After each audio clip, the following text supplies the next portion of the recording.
It's more like INFJ. INF. Okay, hi, host Eric here, talking with famous people. We're talking today about a dichotomy of sorts. That is to say, process versus result oriented individuals, which I would suspect broadly correlates with perceivers versus judgers, but I don't know if that's actually the case. I do know that ESFJs are results oriented and that ENTPs are process oriented. And I know that there's lots of other types that are one or the other. All the types are one or the other, so I don't know. You figure out which one's you. Anyway, the point is, here's something that can happen. With a judging type,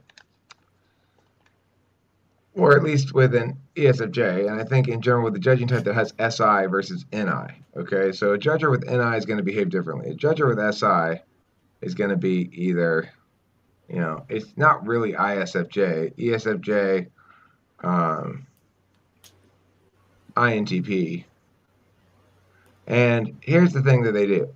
They build a series of verification memories, right? So it's like, let's say they want to say, this is a comfortable quilt.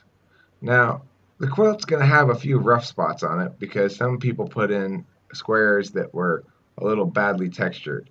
I mean, like in a relationship, for example, you're going to have a relationship with somebody that's going to be built of lots of good experiences and some more challenging experiences, and you're going to remember that set of things if you're an SI user. And if you are a judger, you're going to see that as a way to define the thing. You're like, here's another good one. See, it's good. Here's another good one. See, it's good. Oh, here's a bad one. Now I'm kind of wondering. Oh, here's a bad one. Now I'm kind of wondering. Your process type, though, you're looking to see change over time. So for me, as a process type, I've already got certain sort of like initial challenges that go with getting to know each other and learning to speak each other's language, basically. And I see there as being a progress in certain areas, or not progress. But in this case, I see everything being moving along nicely or whatever. But she's going to see things much more in terms of examples of, say, trustworthiness, or examples of competence, or examples of effectiveness, or examples of kindness, or examples of whatever, and determine whether or not I am a kind person or an industrious person or whatever, based on the set of data that she has in her memory banks. And I think a lot of judges who use SI are the same way, and they put a lot of weight on data. INTPs do it through a thinking framework. ESFJs do it through an extrovert feeling framework. But either way, it's the same basic idea. It's just directed towards a different plane of reference. It's the notion that you can determine the nature of a thing by looking at enough data from the past that it'll fill in what it is, basically. The way that this manifests as a conflict, though, is that, like, I fucked up in the communication with the parents for this trip to Kentucky that is coming up for our tournament. And Kimberly scolded me about it after the fact. I'd already fucked it up. She was helping me fix it, right? I didn't need her to also explain to me how I fucked it up. I knew I fucked it up. I already know that. I don't need you to admire my problem. Just help me fix it. Okay, well, that's an example of a conflict that the Socionics ESFJ ENTP relationship prediction page, which is this translated from Russian thing that says, we're doomed to failure for multiple reasons.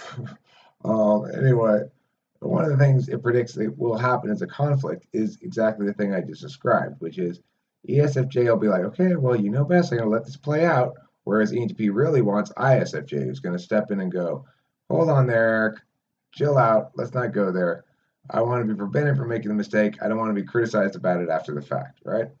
So that's an example, though, I think not of necessarily an ENTP ESFJ problem, so much as it is a process versus results problem, and that it's possible to bridge that gap in a couple of different ways. One is to understand the way that she puts together her understandings of things and craft shit accordingly. So in other words, actively take what you know about cognitive functions, as I am doing, and thinking, okay, here's how I make her fully attached to me.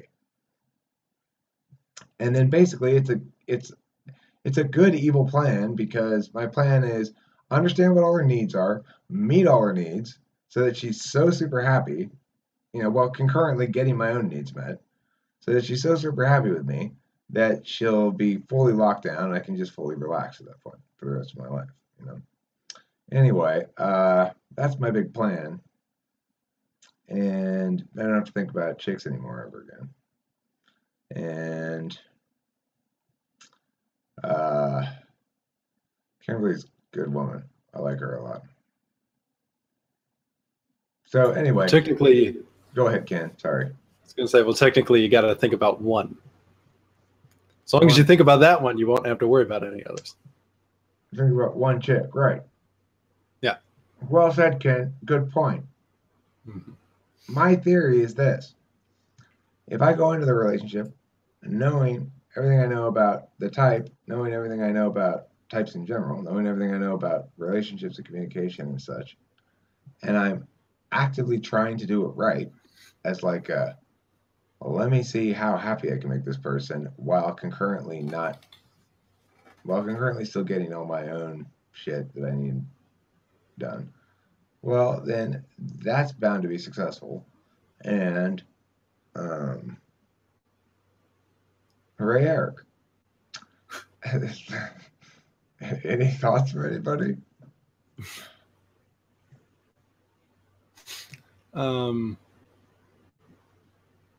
Results versus process. That's something I'm trying to understand a bit better, because I think I see ways in which I'm not entirely one or the other.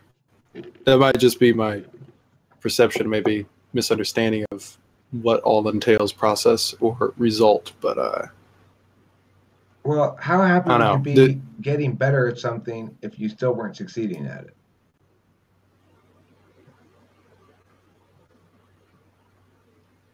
I definitely want success to be part of it. But you're getting better at it. Won't that necessarily mean eventually you'll succeed at it?